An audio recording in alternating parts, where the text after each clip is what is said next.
Guys, good morning. How are you guys doing? It's your girl Judith.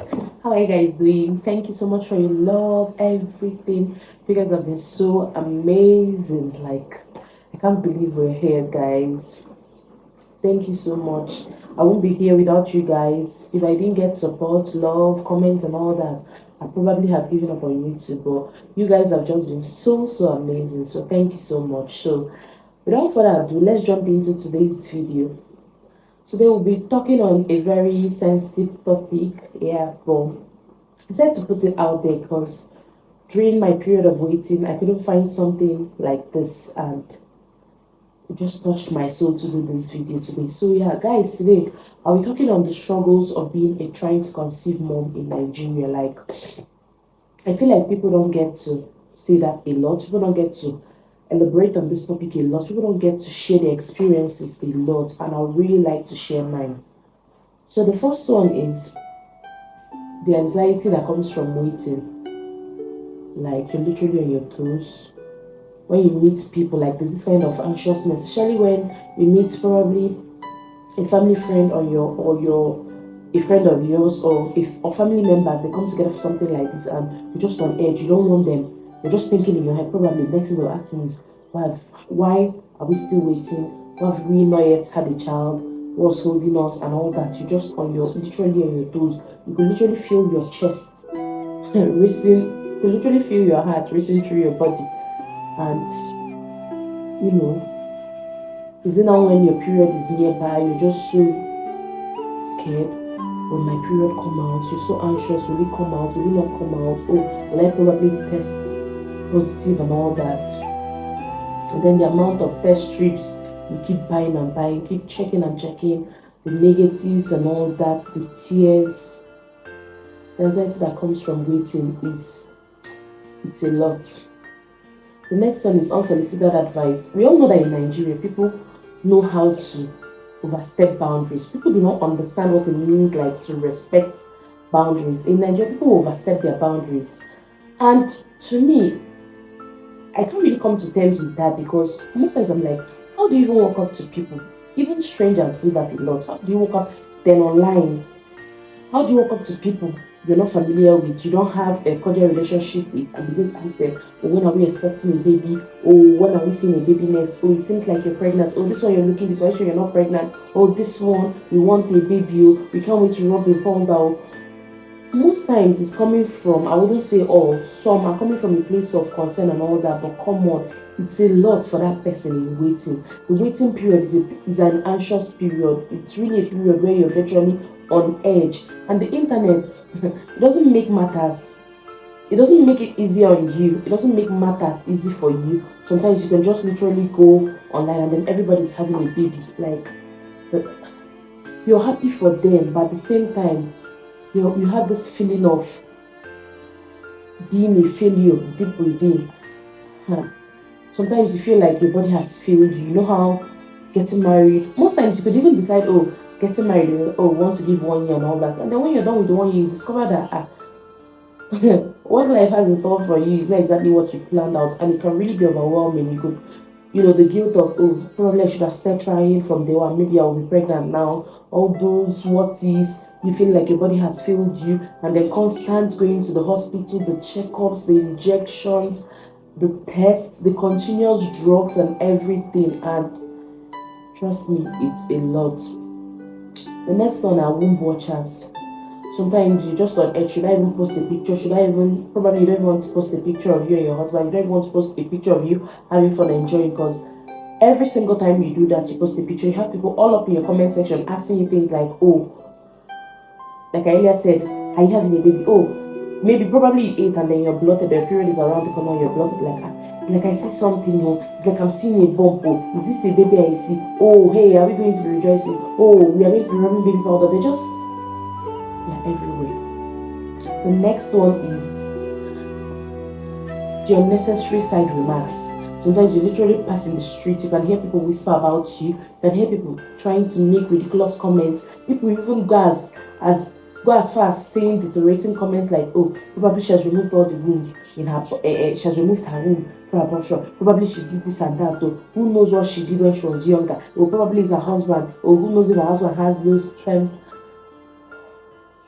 like the questions are just there. The side remarks are a lot. Sometimes you could literally go out to pick something and come back in tears. That kind of thing. People don't know how to talk in Nigeria. People overstep their boundaries. Like, they're very careless with words, and it's really sad. Yeah. The next one are the Dreamers Club of Nigeria. The dreams will begin to start popping. I dreamt of when you had a boy. I dreamt when you had a girl. I dreamt when you had twins. Or this, that one. It could also be coming from a place of love, but I'm trying to highlight the struggles of a TTC mom, and then someone could literally call you and say, "Oh, I dreamt you had a boy," and then you're like, "Oh, you're so overwhelmed at that point. You're looking forward to, oh, probably next month to be a sign that God is trying to show me this." And when it doesn't happen the next month, the feelings are everywhere. It's a lot.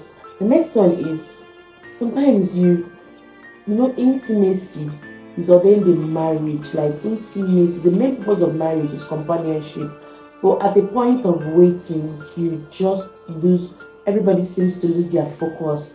You keep trying to be intimate with your spouse because you want to have a child. You lose the purpose for which intimacy was ordained. Everything revolves around trying to have a child, trying to work around the fertile cycle, your windows, and everything. And it could really take a toll on marriages. Whenever you see a couple in waiting, try to give them all the love and care they deserve. It's not an easy time or an easy journey for them at that point in their life. Give them all the love they deserve.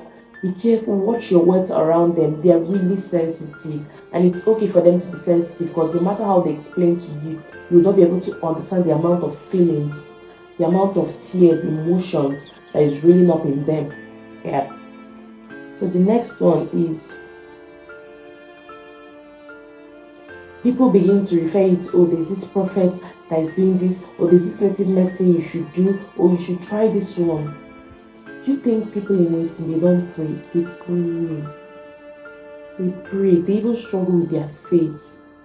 One of the struggles of a TTC mom is struggling with their faith. No matter how strong your faith is, you find yourself beginning to live in doubt. Beginning to sometimes you could just be like, oh, I'm sure my period is coming next month. Even when you understand God is showing you little signs that He's going to bless you soon, you begin to doubt. This is what He said last month. This is what He said last 2 months, and my period eventually came. I'm sure my period will come. Oh, I don't even need to look forward to it and all that. I remember when I was waiting for I had my son after I lost the first one. I waited for almost a year after I lost the first one to have Zim.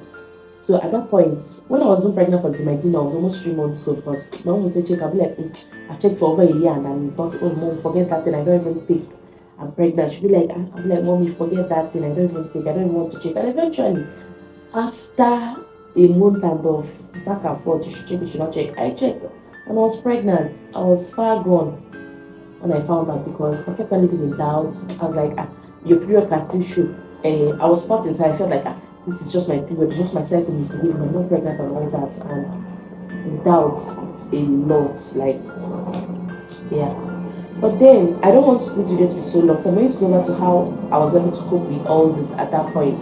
The first thing I did was, I'm someone that if I'm going through a particular season in my life now, and it's really overwhelming for me, I try to put my energy in something else, either the birth of a program or the birth of something, now, business ideas and all that.